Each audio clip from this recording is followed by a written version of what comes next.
నమస్తే, నేను మీ Gopi. Welcome back to our channel. So మనం వెనకమాల ఒక ఫామ్ హౌస్ వస్తున్నాము. ఇది వచ్చేసరికి కమ్మదనం అనే ఒక గ్రామంలో ఉంది, షాద్నగర్ పరిధిలో. ఒక 2 days క్రితం ఒక వ్యక్తిని అతి దారుణంగా అయితే ఒక ఇద్దరు వ్యక్తులు అయితే ఆమె భార్య కళ్ళ ముందే చంపేయడం అయితే జరిగింది. ఆ ఇద్దరు వ్యక్తులు కూడా వాళ్ళ సహాయకులని నిన్న పోలీసులు అయితే నిర్ధారించారు. అసలుకి ఆ మర్డర్ ఎలా జరిగిందంటే వాళ్ళ భార్యతో ఆమె పుట్టినరోజు వేడుకలు ఒక 3 months బ్యాక్ జరిగినాయి అంట. సో వాళ్ళ భార్యతో ఎవరైతే చనిపోయిన వ్యక్తి కమ్మరి కృష్ణ, అదేవిధంగా వాళ్ళ 3వ భార్యతో కలిసి ఈ ఫామ్ హౌస్లోకి వస్తే ఆ టైంలో వాళ్ళ సహాయకులు ఒక ఇద్దరు వచ్చి ఇద్దరేమో కాళ్ళు పట్టుకుని మరొక వ్యక్తి ఏమో గొంతు కోసినట్టుగా ఆ పోలీసులు అయితే వివరాలు అయితే ఈరోజు చెప్పడం జరిగింది. ముఖ్యంగా ఈ కేసులో ఒక గొప్ప సంచలనం ఏంటంటే వాళ్ళ సొంత కొడుకే, వాళ్ళ మొదటి భార్య ఆ కొడుకు కావాలనే ఒక ఇద్దరికి సుపారీ ఇచ్చి 25 లక్షల రూపాయలు సుపారీ ఇచ్చి వాళ్ళ నాన్న ఎవరైతే ఉన్నారో ఇప్పుడు చనిపోయిన వ్యక్తి కమ్మరి కృష్ణ, సో ఆయన్ని చంపేయడం అయితే జరిగింది. సొంత కొడుకే 25 లక్షల రూపాయలు సుపారీ ఇచ్చి కన్న తండ్రిని చంపేయడం జరిగింది.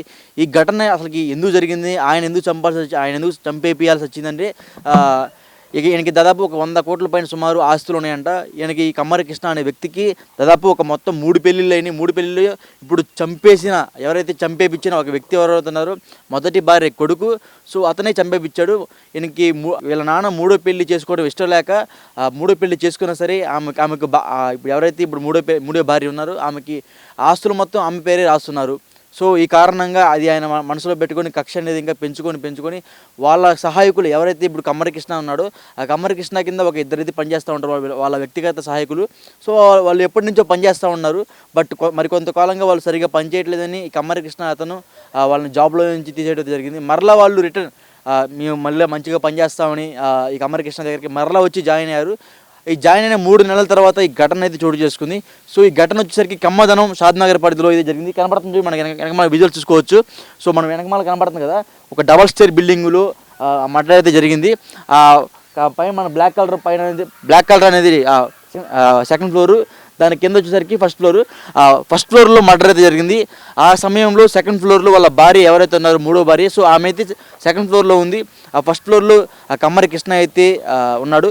ఆ టైంలో ఇక్కడే కారు పార్క్ చేసిన వ్యక్తులు, ఈ స్థలంలోనే కారు పార్క్ చేసిన వ్యక్తులు లోపలికి వెళ్ళి కమ్మరి కృష్ణని ఎవరైతే వీళ్ళ సహాయకులు ఎవరైతే ఉన్నారో కమ్మరి కృష్ణని ఇద్దరైతే కాళ్ళు పట్టుకొని మరొక వ్యక్తి అయితే చేతులు పట్టుకొని ఇంకో వ్యక్తి వచ్చేసరికి గొంతు కోసి చంపేయడం జరిగింది.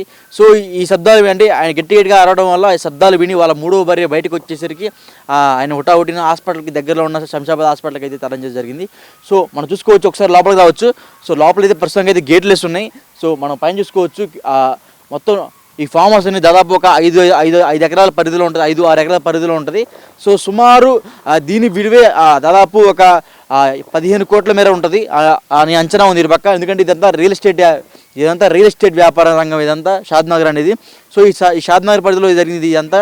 సో లోపలైతే ప్రస్తుతానికి అయితే పోలీసులు అయితే శుభ్రంగా గేట్లు, అదేవిధంగా ఇక్కడ అయితే తాళం వేయడం జరిగింది. సో అదేవిధంగా ఇప్పుడు ఎవరైతే వాళ్ళు చంపేసిన వాళ్ళ కొడుకు ప్రస్తుతానికి అయితే శంషాబాద్ పోలీసుల ముందు అయితే లొంగిపోవడం అయితే జరిగింది. అదేవిధంగా ఎవరైతే చంపేసిన వాళ్ళు ఉన్నారో వాళ్ళు కూడా లొంగిపోవడం అయితే జరిగింది. 25 లక్షల రూపాయలతో పాటు ఒక ఇల్లునైతే వాళ్ళు ఇస్తామని ఒక ఇల్లునైతే వాళ్ళు ఇస్తామని చెప్పారు. సో అందుకనే వాళ్ళ వెంటనే తిరిగి వాళ్ళ సహాయకులే కమ్మరి కృష్ణ అయితే చంపేయడం జరిగింది. సో మనం చూసుకోవచ్చు, దాదాపు ఒక 5-6 ఎకరాల ఫామ్ హౌస్లో ఊరి చివరి కమ్మదనం అనే ఒక ఊరు కార్నర్లో ఉంటుంది బిట్టు. సో ఇక్కడ అయితే మర్డర్ అయితే జరగడం జరిగింది. సో ఇదే విషయం గురించి తెలుసుకోవడానికి ఊరిలో కొంతమంది వ్యక్తులు ఉన్నారు. ఈ కమ్మరి కృష్ణ అనే వ్యక్తి ఎప్పటి నుంచి ఈ ఊర్లో తిరుగుతూ ఉన్నారు, ఎప్పటి నుంచి ఈ స్థలాలు ఉన్నాయి, అసలు వాళ్ళకి అసలు ఎలా గొడవ వచ్చేసింది, ఈ విషయాలన్నీ ఈ ఊర్లో కొంతమంది ఉన్నారు. అదేవిధంగా దగ్గరలో షాద్నగర్ పిఎస్ ఉంది. షాద్నగర్ పిఎస్లోకి వెళ్ళి అక్కడున్న ఇన్స్పెక్టర్ సార్తో కూడా మాట్లాడి మిగతా వివరాలు తెలుసుకుందాం రండి.